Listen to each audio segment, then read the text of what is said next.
Olá, esse é o nosso trabalho para o professor Hamilton. Os integrantes do grupo são eu, Ana Cristina, Bruno dos Santos, Gilda Teixeira e Lucas Aragão. Ergonomia, este trabalho serve para a obtenção de nota na matéria. O que é ergonomia? Ergonomia é a ciência que estuda a relação entre o homem e o trabalho que ele executa, procurando desenvolver uma integração perfeita entre as condições de trabalho, as capacidades e limitações físicas e psicológicas do trabalhador. A ergonomia tem como objetivo aumentar a eficiência organizacional, produtividade e lucros, aumentar a segurança, a saúde e o conforto do trabalhador. Vamos falar um pouco da história da ergonomia de acordo com o primeiro artigo. Segundo Vidal, ele visa o bem-estar do trabalhador, as características físicas e laborais e a eficiência da economia. Desenvolvimento da ergonomia. Ela sempre esteve entre nós desde a época arqueóloga, como por exemplo adaptando pedras, madeiras, entre outras coisas, para o uso do ser humano.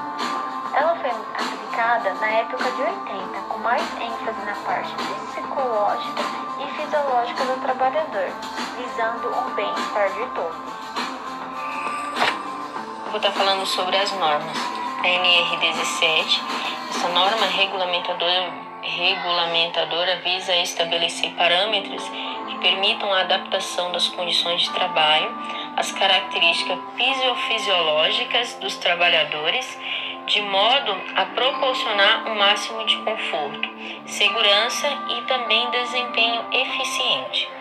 Além disso, nas empresas tem outras normas também regulamentadoras, que é a NR4, Serviço Especializado em Engenharia de Segurança e Medicina do Trabalho.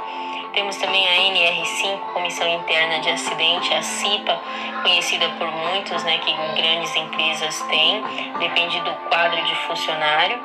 A NR7, que é o Programa de Controle Médico de Saúde Ocupacional. Temos também a NR9, Programa de Prevenção de Riscos Ambientais. A NR32, Segurança e Saúde no Trabalho em Serviços de Saúde. A NR33, Segurança e Saúde nos Trabalhos em Espaços Confinados. Agora eu vou estar falando sobre as siglas também, que é o DORT e o LER. O DORT é a sigla para distúrbio osteomusculares relacionado ao trabalho. De acordo com a OS, define-se como DORT as lesões em tendões, músculo, articulações, nervos periféricos, provocado por esforços repetitivos, excesso de peso ou manutenção de postura inadequada durante o trabalho. O LER, entre as causas mais comuns de afastamento do seu posto de trabalho, estão as lesões do esforço repetitivo ou distúrbio osteomoleculares relacionado ao trabalho. O estresse gerado no trabalho é causa de doenças e de afastamentos do serviço? Com certeza isso acontece muito. Vou estar falando de alguns exemplos. Transtornos mentais são o terceiro maior causador de afastamento de trabalho.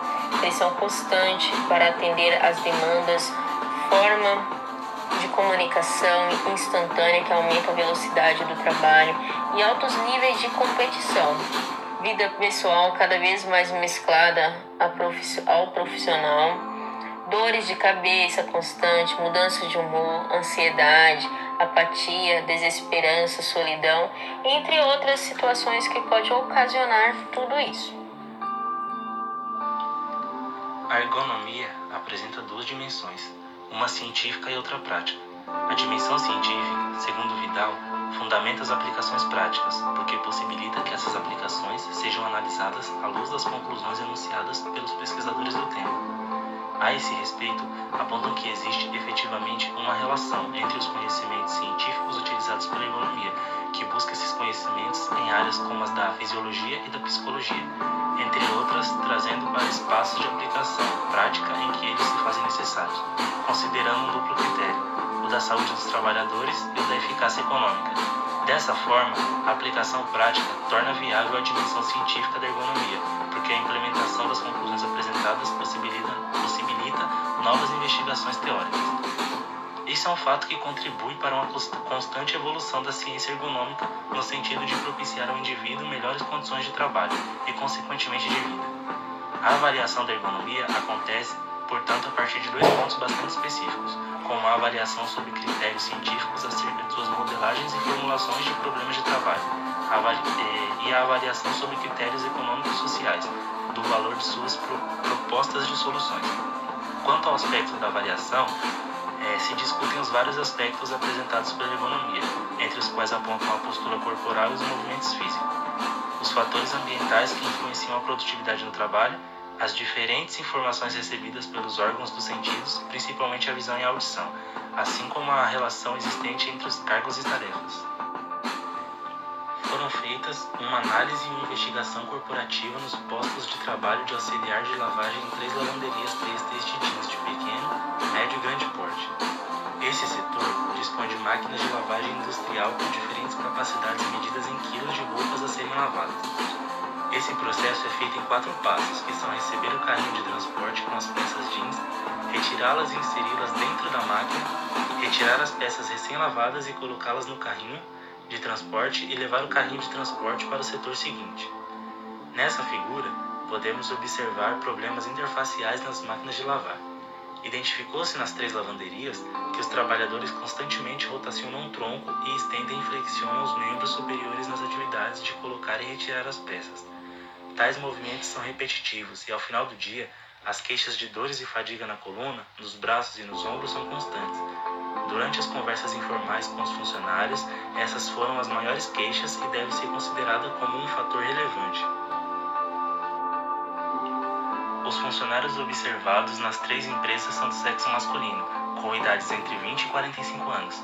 Para pegar as peças de jeans, os funcionários projetam o tronco para dentro dos carrinhos de transporte e estendem os braços para pegá-las e depois inseri-las nas máquinas de lavagem, como pode ser observado nas figuras. Essa figura evidencia os movimentos e posturas adotadas que aumentam a fadiga dos membros superiores. A retirada e a inserção das peças exigem a elevação dos braços e essa atividade é executada sem o uso de equipamentos que possam auxiliar os trabalhadores. Independentemente do porte das lavanderias analisadas, não foram encontrados nenhum equipamento ou acessório que auxilie essa tarefa. Por se tratar de uma atividade que realiza movimentos e ações de segurar, puxar, levantar e transportar peças de tecido de um local para outro, verificou-se nas 3 lavanderias que os funcionários realizam flexão e desvio unar das mãos, conforme é possível observar na próxima figura, que vai ser sinalizada por linhas pontilhadas amarelas. Esses movimentos podem causar problemas musculoesqueléticos e dificultar não somente a qualidade de vida do trabalhador no ambiente de trabalho, mas também na sua vida fora do ambiente. Segundo Renner, os distúrbios e problemas musculoesqueléticos encontram-se atualmente no topo dos indicadores de doenças ocupacionais quando se enfocam as perturbações na saúde dos trabalhadores. Desvio ulnar do punho. Tronco estendido e flexionam os membros superiores na atividade de colocar e retirar peças. Se queixam de dores na coluna, nos braços e nos ombros, além de queixarem de fadiga. Estudo de caso. O estudo de caso foi realizado em uma empresa do segmento farmacêutico em que um dos membros do grupo trabalha. Periodicamente é realizada uma pesquisa de satisfação entre os funcionários, e muitos afirmavam que as cadeiras e poltronas faziam com que houvesse uma má circulação nos membros inferiores. Dito isso, foi realizada uma parceria com o Corpo de Funcionários Afetados e o SESMIT para encontrar uma solução viável para o problema. Após uma semana de pesquisa, foi disponibilizado para os funcionários envolvidos uma bancada apoio regulável para as pernas no intuito de resolver o problema. Uma semana após a implantação do projeto, foi realizada uma pesquisa de satisfação. Tal pesquisa obteve 100% de satisfação. Conclusão: as condições gerais de trabalho, tais como iluminação, temperatura, são os principais causadores dos problemas que afetam diretamente a saúde dos funcionários. Portanto, A ergonomia de trabalho oferece um conforto mais adequado e os recursos de prevenção de acidentes e patologias específicas para qualquer tipo de atividade que seja executada pelos colaboradores. A seguir, temos as referências e bibliografias utilizadas nesta pesquisa.